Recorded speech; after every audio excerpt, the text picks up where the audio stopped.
านยามแลตะเวนแดงลับดงตึกสูงใจลอยอยู่ในเมืองกรุง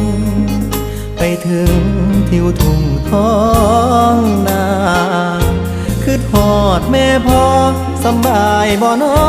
ยามลูกจากมาฝาเฮือนแอมตองมุง